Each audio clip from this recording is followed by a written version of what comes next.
Hi, everyone. I am Ajit George, and my pronouns are he, him.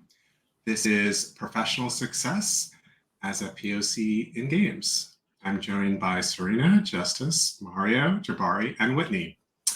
In brief, this panel is about being a person of color and breaking into the games industry, building your career in the early stages as a freelancer or as a full-time professional. The assembled panelists have worked with amazing companies, including Beadle Grimm's, Bully Pulpit, Critical Role, Evil Hat, Harebrained Schemes, Hidden Path Entertainment, MCDM Productions, Monte Cook Games, Paradox Interactive, and Wizards of the Coast. So there's a lot of assembled knowledge among the panelists. In fact, all of the panelists are full-time in games except for myself. So I think we're going to learn a lot today from all of them. With that said, I'll start with an introduction of myself and then let the panelists introduce themselves. As I said, my name is Ajit George. My pronouns are he, him. And I'm the Director of Operations for an international nonprofit called the Shanti Bhavan Children's Project, which focuses on poverty alleviation and education. Outside of my full-time work, I have been involved in games pretty much my entire life. I'm a lifelong game enthusiast. But in the last 8 or 9 years, I have been very involved in activism in games, particularly for the elevation of PoC in games, both being represented in games, but also being employed in games. And I have also written for games, a bunch of indie companies, including Bully Pulpit, Thorny Games, and Monte Cook Games. And most recently, I have written for Van Richten's Guide to Ravenloft. I'm right now knee-deep in a major project with Wizards of the Coast that is under NDA at the moment, but excited to talk about it down the road. With that said, I'll kick it off to Jabari, if you can introduce yourself. Oh, by the way, you can also find me on Twitter at Ajit George SB.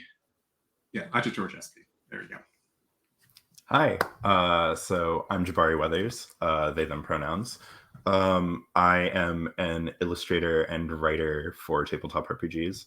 Most recently, you've probably seen my writing in Van Richten's Guide to Ravenloft, and also the Lost Omens Wanji Expanse book for Pathfinder 2nd Edition with Paizo. Other than that, I do a lot of illustration and writing for smaller indie games, which I love dearly. There's a lot of amazing things that just kind of expand my brain there. You can see my occasional thoughts and musings and find me at Goblin Princet on Twitter. And that's also my website for my illustration work, goblinprincet.com. So yeah, that's me. Great. Mario? Hi, my name is Mario Ortegon.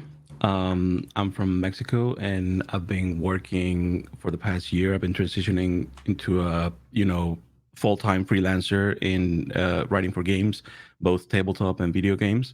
As Ajit mentioned, many of the projects that I've worked on are currently heavy in development, so I can't really talk much about that. But at the end of the month, my first kind of like public contribution is coming out as part of the MCDM's Arcadia magazine.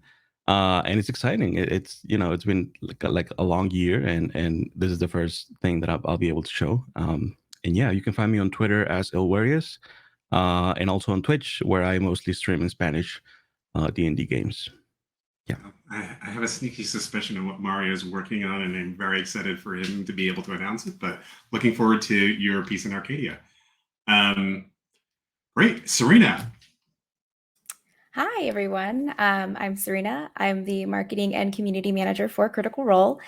I've been working in the game industry for probably around 6 years, doing voiceover, illustration, writing, just everything I can.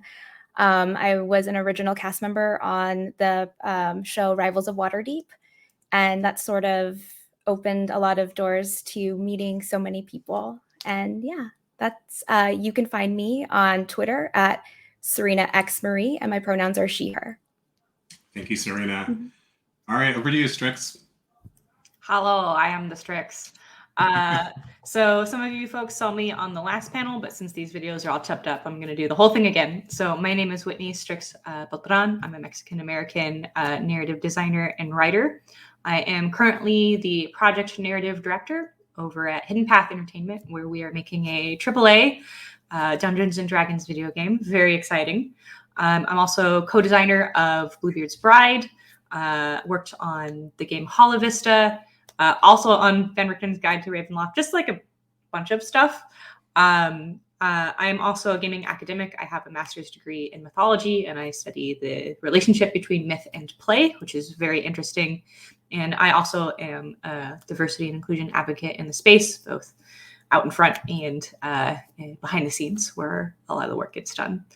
I have been making games professionally in some degree or another since 2007, but I really only started getting paid for it in like 2014. So it's been a long, slow ramp that, you know, maybe to the outside looks like a sudden explosion, but is actually not. So you can find me on Twitter at @the_Strix, STRX. Thank you so much, Strix. And finally, Justice. Hi, my name is Justice Armen. My pronouns are he, him. I am an Iranian-American game designer based in Central Texas, where I am a full-time producer at Beadle Grimm's Pandemonium Warehouse. I was previously a surgical clinic manager for a while, and started writing a few years ago, and have luckily made that jump to full-time in gaming. I'm also a freelance writer. I've contributed to MCDM's Arcadia and Kingdoms and Warfare, Dungeons and Dragons Adventures League, and many NDA things which are yet unannounced. You can find me on Twitter at Justice Armen, or my website, www.justicearmen.com. Thank you, Justice. I feel like the we're under NDA is going to come up from time to time in this conversation, because I know you're all on NDA projects. But with that said, all of you have come from different walks of life and have now transitioned into full-time in games, which is really incredibly exciting. And I think going to be very, very useful for those in the audience listening in and trying to figure out how to make that transition and what to do. We're going to, because this topic could be so large and we could take days talking about it, especially with this incredible group of panelists who really do have deep, deep knowledge. We're going to make some assumptions in that the audience members you're at least at a place where you probably started dabbling in making your own stuff already, but maybe you've never been hired yet, or maybe you haven't got even your first gig. So we're going to kind of assume that you've already started to exercise those muscles a little bit, like how Strix was saying that she was working since 2007, but only got paid in 2014. We're hoping to like cut that gap for 7 years down to maybe 1 or 2, or even shorter if possible. And I think with that, we can kind of start off with our first question. How do you get your name out there to get your first job? And how do you make you and your work stand out in a somewhat saturated market? I'd like to start off with Justice on this. Yeah, so I first met the folks over at Beadle Grimm's back in 2018 at Gen Con. I was at a convention there for pleasure, just as a vacation, while I was still working in as a clinic manager. It turned out that my hospital's name shared the same name as one of the founders who currently works as an emergency department director in California, Bill Rahor. I kind of honed in and we exchanged emails, and once a month I would send an email, connect with this person, share thoughts about what they were doing, what was going on in my career. And over that time, I slowly began to realize that I wouldn't be able to contribute to this company unless I had some sort of creative leverage. Many TTRPGs companies are small, and while it helps to do one thing really well, most roles often wear many hats.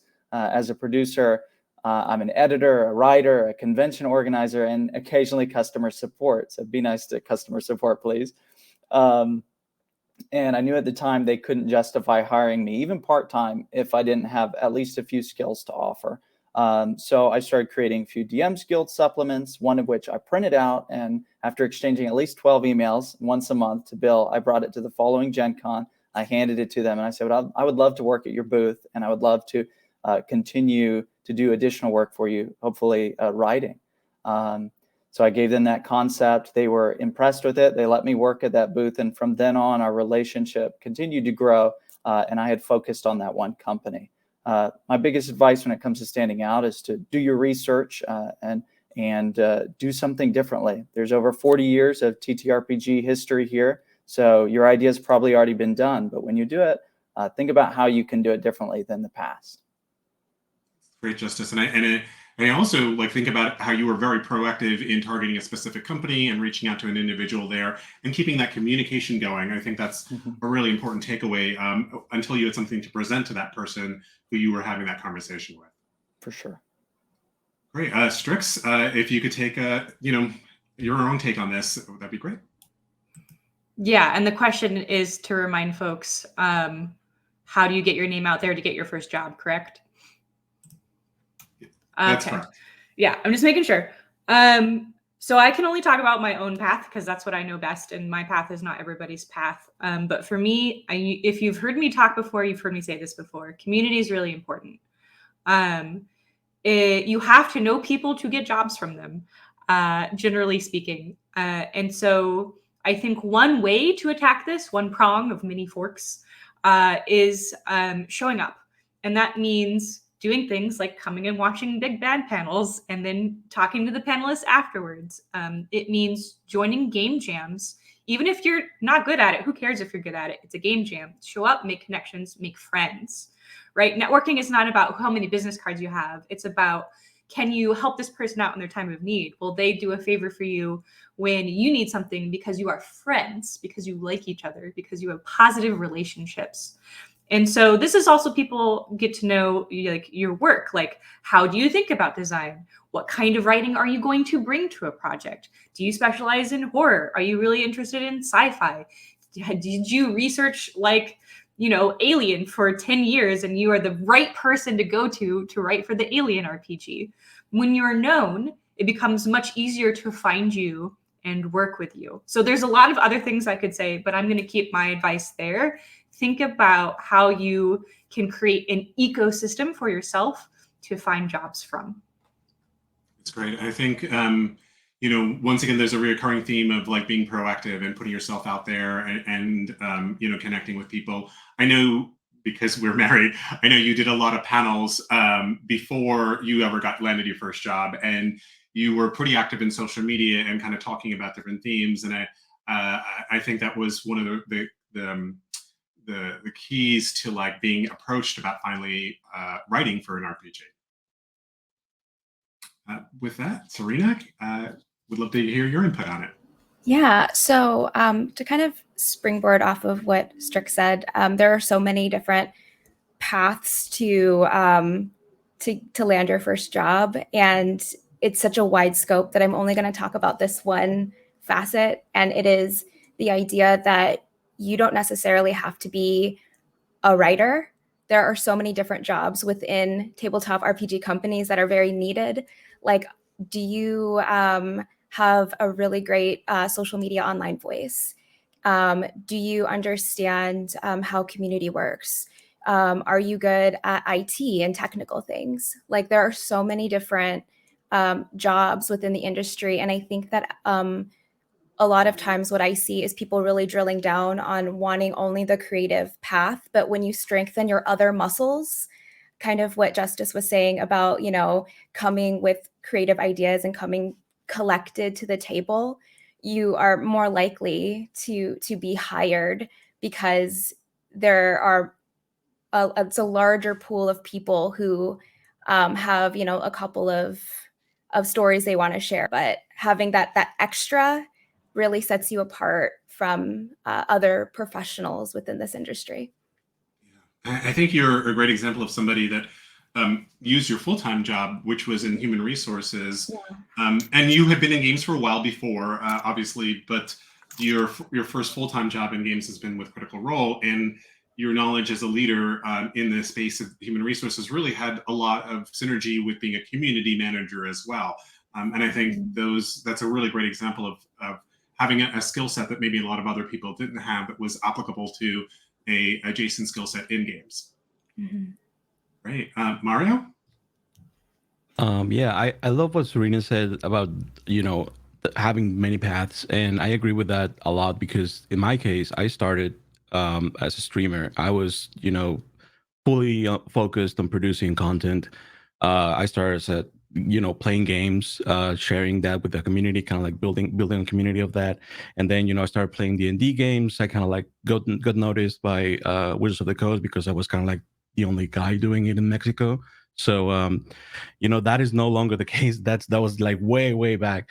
So that it, I guess what I'm trying to get with this is that right now I'm working as a freelance writer, and that kind of stemmed from me becoming involved and getting to know people, participating in panels, originally from streaming.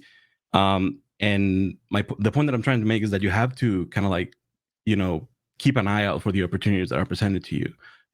In my case, I was definitely thinking back then, I was like, maybe I should be looking for some sort of social media presence or content producer role. But, due to the circumstances, I ended up, focusing on writing, which is something I love also. So yeah, I guess my advice would be to just keep an ear on the ground and see what's available and be ready to jump on that. Great. Thank you, Mario. And Jabari, can you finish up the question for us? Absolutely. So there's an interesting through line that I see in everyone's answers of, or two, really. One is of community, and the other is of like kind of fulfilling needs. And at least thinking back to when I was landing my first few jobs in tabletop RPGs,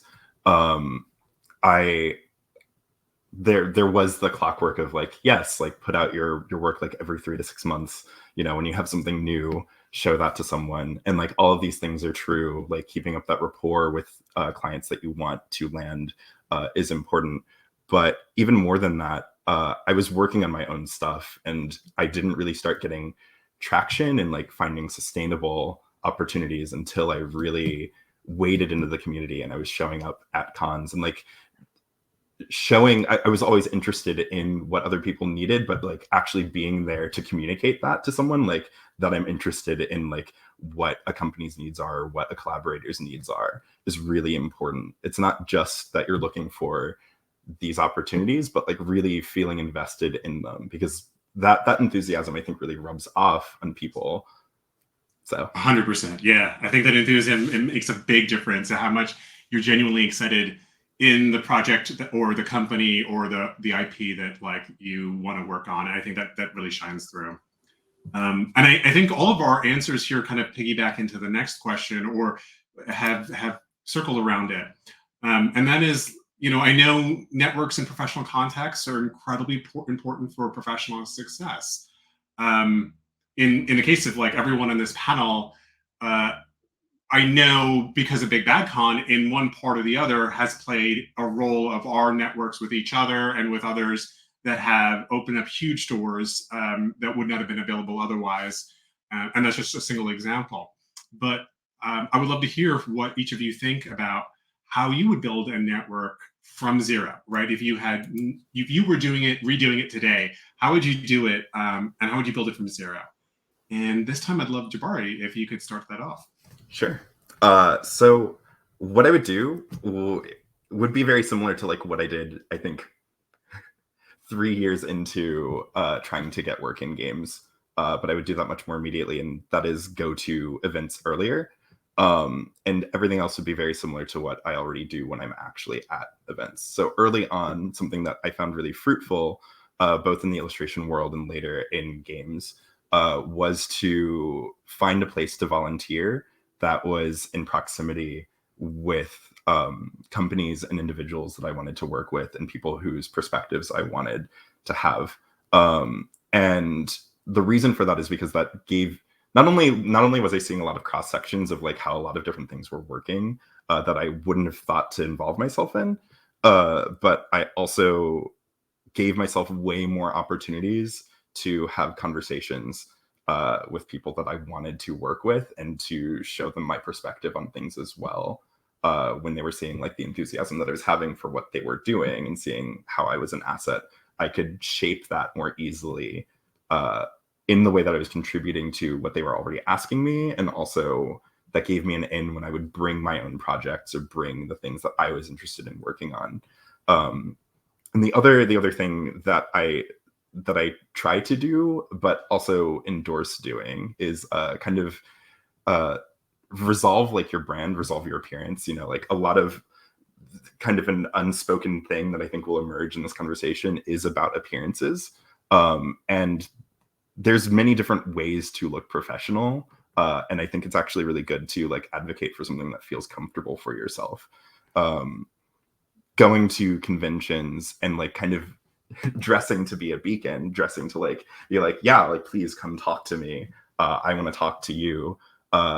Decorating kind of myself with things that speak to the creative work that I'm doing and relate visually has really helped open up a lot of different avenues in terms of networking. Thank you, Jabari. Mario, I would love to hear your thoughts on this, especially since you are the only participant in this group that is living outside of the United States. Yeah.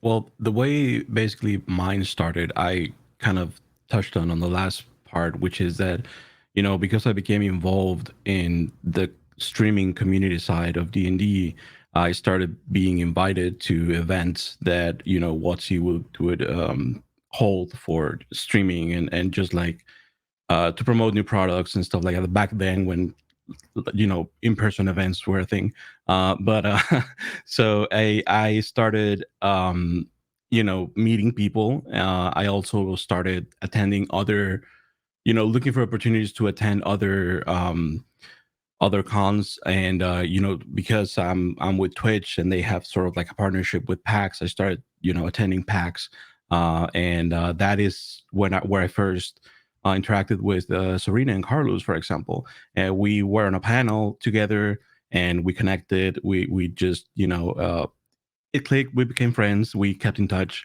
and that together with the commonality that we had in you know, being involved in the streaming D&D world, led up to us sharing kind of like you know, experiences with each other, and then eventually that led to other people, and eventually it grew. So I think events is just 100% the best way to start. I honestly you know, I honestly don't see any sort of better way. You can interact in social media. That's, you're completely fine. You can break the ice in person, but you know, the connection that you make in person is kind of like irreplaceable, in my opinion. Yeah, that makes a lot of sense. And I think one of our takeaways is Serena and Carlos are a power couple that you should know. With that, Serena, if you can lead us into your take on this question of building a network from zero. Absolutely. Yeah. Besides knowing you and Carlos. Yeah. No, what everybody was saying about events is absolutely true. I think that the majority of the connections I've made have been through events. I will say that social media, I'm very, very active on social media, and finding and connecting with people online and then meeting them in person is really has that magical energy, because you can put a face to the person you've been talking to for maybe over a year, and remembering their name, remembering what, you know, they do is important part. And I think that often gets we focus on our own thing a lot of the time, right? We focus on like, is my own story okay? Is my own presence good? But like supporting other people, supporting their successes, like boosting other people in the community, and then remembering their accomplishments in person makes those encounters just more powerful and genuine. Because like what Strick said earlier, it's not about making network connections, it's about making friendships in this space that can be long lasting and long term. So it doesn't matter how many like social media followers you have, you know, it's really about making those meaningful connections. one other thing that Jabari said that I really loved is the idea of sort of making yourself approachable too, like, or adorning yourself in the things that make you happy, and sort of curating that like persona a little bit. So when people see you, they almost have a shorthand for you. Like people have a shorthand that I am like cozy and I make like adorable illustrations, and I love that. And so it's easy to talk to me because you kind of know my deal already. So yeah. That's very true. And having met you at Big Bad Con, you were very approachable. I think you had an aura of approachability and empathy, and that I think made it very easy to strike up a conversation with you. And I can't emphasize that enough in those in-person moments or even in online moments. I think they make a lot happen. Strix, I'd love to hear your perspective on this question.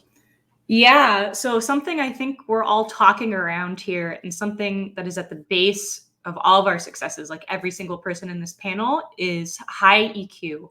And what I mean by that is high emotional intelligence. All of these things we're talking about, getting your brand right, connecting to people, empathy, what is actually boiling down to is emotional intelligence. And emotional intelligence can be learned. It's a skill.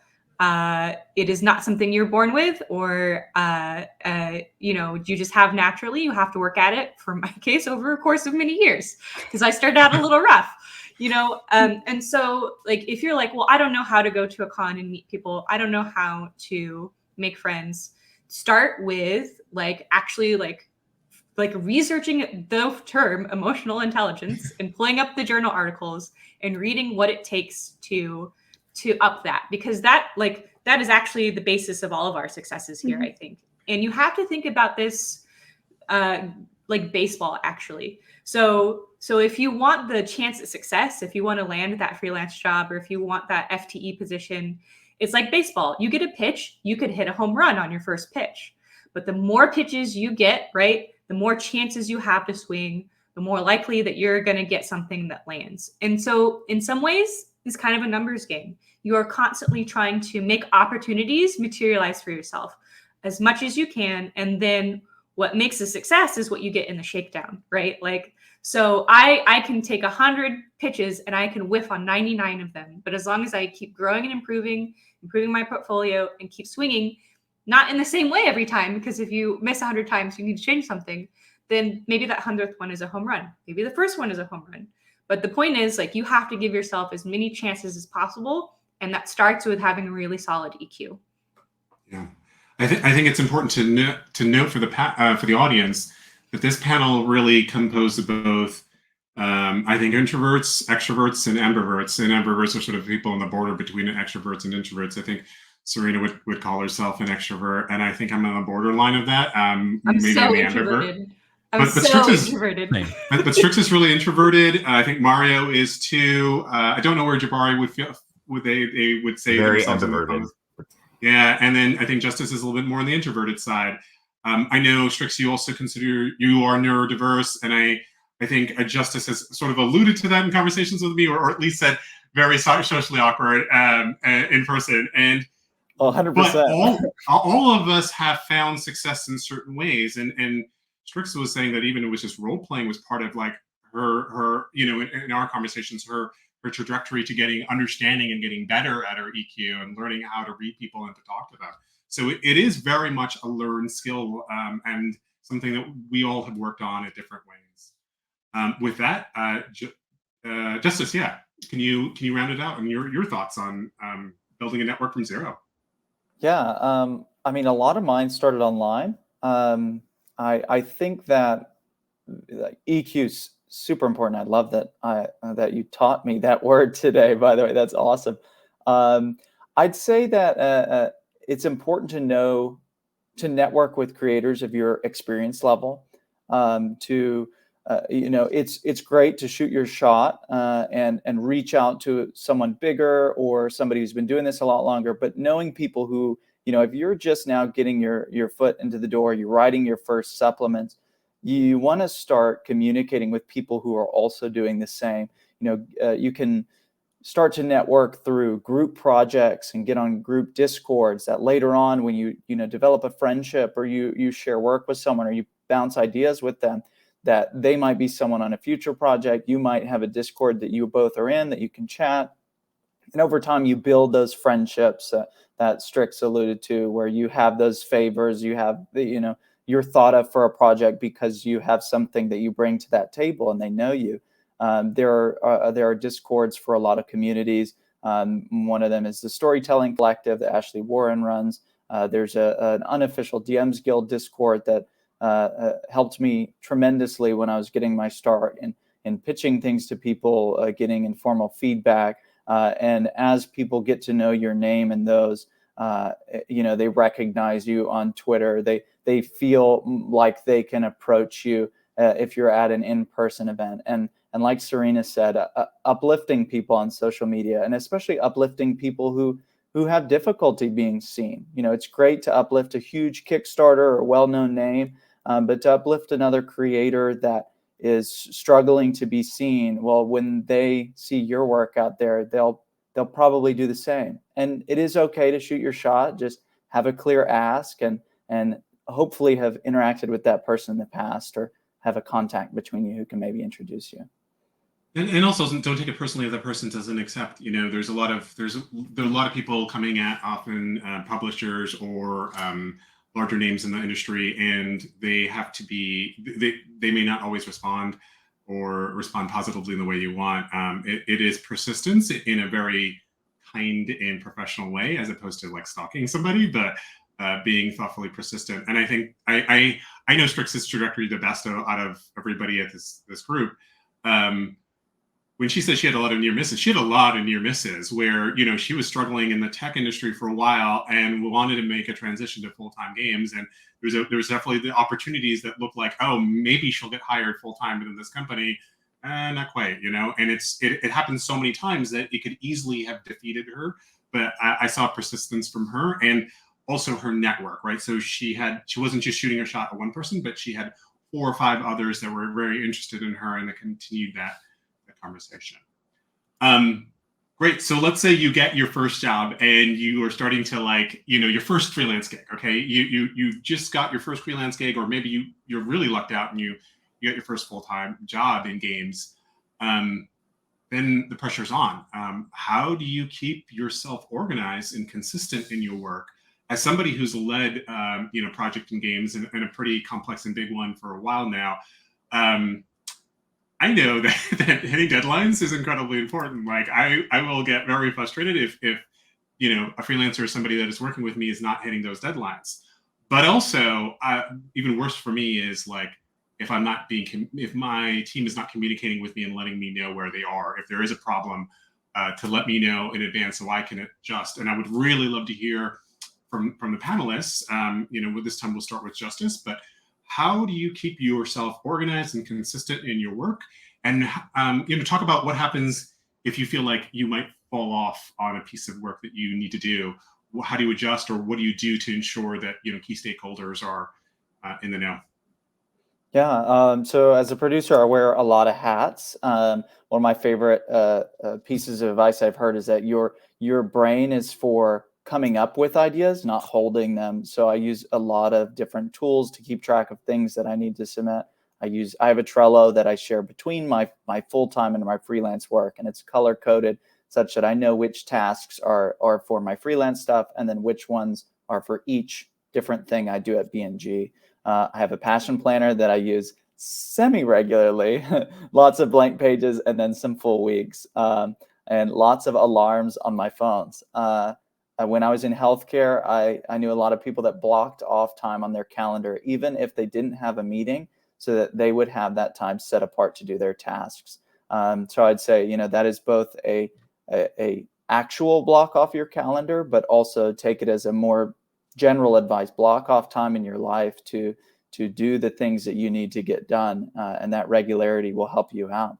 I work late at night often. But I know when I'm going to start and stop. Another thing I would say, know your limits on a project. I know that because I'm working a creative job for 8 to 10 hours a day, that it drains me. And if I have to do creative work afterwards, that it's going to be a little bit more of a slog. So knowing your limits, you can start to identify when it might be harder for you to reach a deadline, or you need to kind of pump the brakes or hit the gas a little bit. But always keep your project leads informed. It's okay if things happen in your life. I don't know a project lead that if you got in a car wreck, I don't know a single project lead who's going to hold that against you. But tell them when you need help, because it's their job to make sure you feel supported and that they can adjust their schedule as well. Great. Thank you, Justice.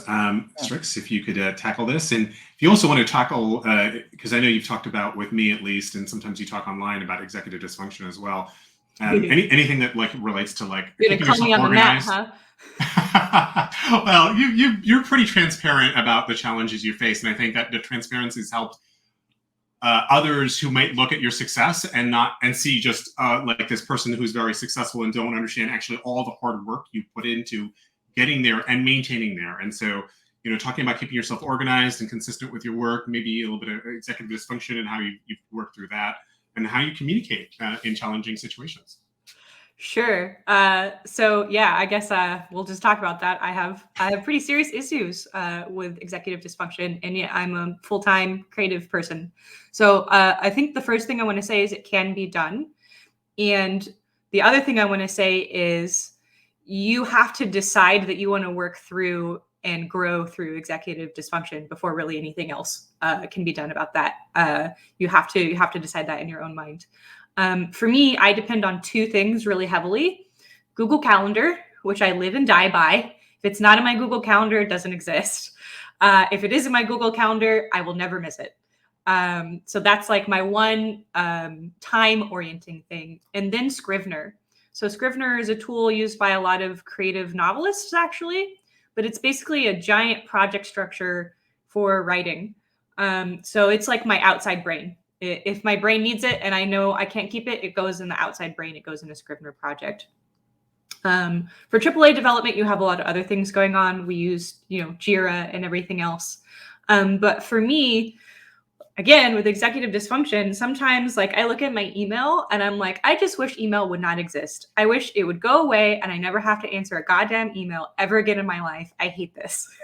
Right? And that can be a really big problem when you are a freelancer and you are on a time budget and you're like, I'm not going to make this deadline.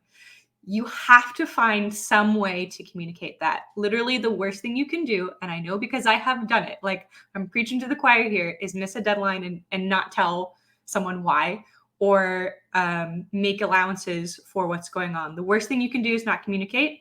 So if you're feeling overwhelmed by that communication, there are a lot of ways to break that down. It could be I'm going to write a sentence of this email and I'm going to leave.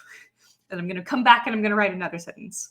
Or, you know what? I'm going to have my best friend coach me through writing this email right now. I'm going to set a date on my Google Calendar where they're going to make me do that. But another aspect of this is actually what Justice said, which is don't overbook yourself. That's actually one of the worst things you can do. And I was notorious for that as a freelancer for a while because I was working on everything, trying to get my big break. But you will absolutely undermine your mental health and your ability to execute. If you take on too many things, you're going to freeze. So if you're in that instance and you have frozen, recognize how you got there and then change going forward the things you decide to take on so that you don't do that again. Thank you so much, Strix. That's really practical and very useful advice. And I think all of us feel some of the things you've talked about, including dreading email at points. Serena, I'd love to hear your thoughts on this. I know this is something you think about a lot too. Yeah, so in the same boat as Strix, I struggle with executive dysfunction. I have ADHD. It's pretty moderate to severe some days. And the thing that helps me the most is sort of figuring out what this is just going to be word vomit a little bit, but sort of what makes your brain make dopamine. And for me, that's pressure. So I'll time block, and I have this handy clock here. It's a flippy clock that has different increments of time. on it. And when I really need to work and I'm having a hard time getting into the zone, I set that timer, and seeing that go down for whatever reason, it tricks my brain to be nervous, I think, but then that makes me produce work. Wow. So it's an ADHD hack. It's helpful for me, and it might not be helpful for everybody, but it's a good trick I do. I also live and die by Google Calendar. If it doesn't exist in my calendar, I will legitimately forget about it. And also for me, writing, physically writing something down, helps it stick into my brain. I definitely struggle with retaining information. So anything that you can do to kind of find little hacks for yourself, even if they might seem like super type A hacks, it's at the end, your end result will be better work instead of non-work, which can be the case for me sometimes. Thank you so much, Serena. Really, really practical advice, and that clock is super cute. And I like the timer going back down. I think that might help me too as well. Mario, I know you've also struggled with this. So we've had this is a question that's relevant for all of us. So please, I'd love to hear your thoughts on this. Yeah, I am a creature of chaos, y'all. I mean, I'm still trying to figuring it out. Ajit is not gonna let me lie here. I am very harsh on my work, and I have sort of like this paralysis that I get where I have something that I'm kind of like either halfway done or it's like mostly there, but I'm kind of like paralyzed to show it because I'm not sure if it's good enough. And I usually just like stay on that state for for a while. But the way that I try to I've had to train myself to sort of like communicate and let the other person lean on the other person, be it a manager or maybe another writer or a lead, a project lead, to just try to lean on them and trust that they will see that and maybe like help me through the process. And that's hard. I mean, that's something that I've had to, after working pretty much by myself for the past 6-7 years, it's been a process, but it's something that you can train yourself to do. It's a learned skill, I suppose. Also, I would say that finding something that sort of gets you there or re-energizes yourself is very important. I've also found that that's something that I need, at least, because at the end of the day, even if you get done with the project and you're completely drained of creativity, it's your job to create. I mean, you can't just tell someone that the person with the next project that is just like, hey, I'm tapped out, I mean, I'm out of ideas. That will just not fly, especially if it's something with a tight deadline, as Ajit was mentioned. So finding that thing that sort of like helps you sort of recenter and re-energize is very important. In my case, that is sort of like taking walks and just seeing the sights outside. And I'm sure that will be different for everyone, but that works for me. Thank you, Mario. Jabari, if you can round out the question. Absolutely. Mario, as a fellow creature of chaos, you make me feel very like not alone in this situation. In terms of like kind of figuring out useful working processes, especially like balancing a lot of different types of disciplines, like between writing, which I'm much newer to, and illustration, which I feel much more regimented in and much more comfortable in, and then like designing for myself and letting that bleed out into these connections of other work that I have. That's all been really kind of tough to juggle. And some of what I think is like feels really important in talking about this is just like giving yourself room to actually learn, as Strix said, like actually but deciding that like you're gonna like see to it and like see to the things that are actually your challenges, or decide like this is not the work for you and like decide to do something else.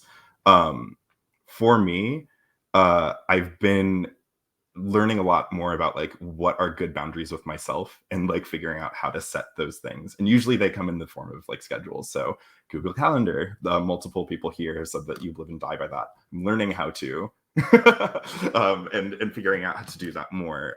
But that it's really instrumental to have these different check-ins to ultimately hold yourself accountable. It's not anyone else's prerogative to do so. Right? It's not enough for me to just write down like in my sketchbook these different things. And I use my sketchbook as like a journal and such. It's something that I return to a lot more than, you know, just like a random note or something. But like whenever I'm putting down these various bits of scheduling for myself on paper, just to prioritize it in my brain, I try to match that with a digital interface that I can set a reminder to. Also, at the beginning of a job, I like to ask a lot of questions and really understand the full parameters and needs and asks that are being given to me, what someone actually really wants from me. Because I've found that a lot of clients, especially if they are a collaborator, but not necessarily like a publisher that has a super regimented method. Like if you're not talking to Wizards of the Coast, who has like a pipeline that's really outlined, you might be educating them. And so before I even start the job, like I'm asking a lot of questions and helping them set those parameters and figuring out my boundaries with them and saying, okay, what do you actually need from me? What do you want from me? So I can actually give you an accurate estimate of like whether this is tenable for me to work with you. Or if I'm going to burn myself out with what you're expecting. And I'm usually finding myself helping scope what they actually need from me versus what they think they need. We're almost out of time, so we have one last question, but I also want to open it up to like, you can either tackle this last question or you can put any piece of advice you'd like. The last question was going to be how do you turn one job into more than one job, particularly for those who are get your first freelance gig. But I'm going to also, you know, if that's not the question you want to answer, and I think that is a good one, please give a closing piece of advice, and we'll limit to 30 seconds because we're down to the wire here. So Jabari, could you just kick us off with a quick piece of advice or your thoughts on it? Cool. I've got two things to say. One of them is an answer to that question. It's perfect as the enemy of good. Multiple people have like spoken to like paralyzing themselves in the wake of like feeling a pressure to produce something too good. But it's way more likely that you're not going to get hired if you don't produce anything, no matter how good the work is that you haven't sent off to someone. It's not that you're lazy if that doesn't get to someone, but it's still not good for you. It's not good for your clients. Perfect as the enemy of good.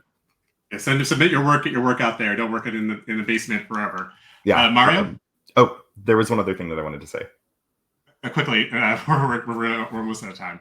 Just piggybacking off of what Justice said earlier about like, you know, there aren't any new ideas. There are always new perspectives. Your perspective does matter, so be really true to that. Mario? I'd say just try to leave as good impression as possible with your first employer, and they will, you know, get your name out there, and they will recommend you to other people who need things. If you are the type of person who kind of like sort of you know, everything we talk about like doesn't communicate and everything, then it's less likely that you're going to be recommended. But you know, my experience has been, you know, that people I've worked with end up recommending me to other people. So yeah. Serena? Real fast. No is a powerful word, and don't be afraid to use it. Yeah, definitely. Strix? Turn your work in on time. Communicate. Turn your work in on time. That's all you need to do. That's really great advice. And Justice? I would say, yeah, hit your deadlines and communicate early and be professional, because the list of people who do all three of those is smaller than you think it is. And for me, it's like, don't work in the basement forever. Get your work out there into the public. You really need to put your work out there, or nobody's going to know how smart or creative you are. With that, if everybody can just, we'll start with Justice. If you just tell us where everybody can find you, and we'll work through the end. Find me on the Tweeterland at Justice Armen, and that's it.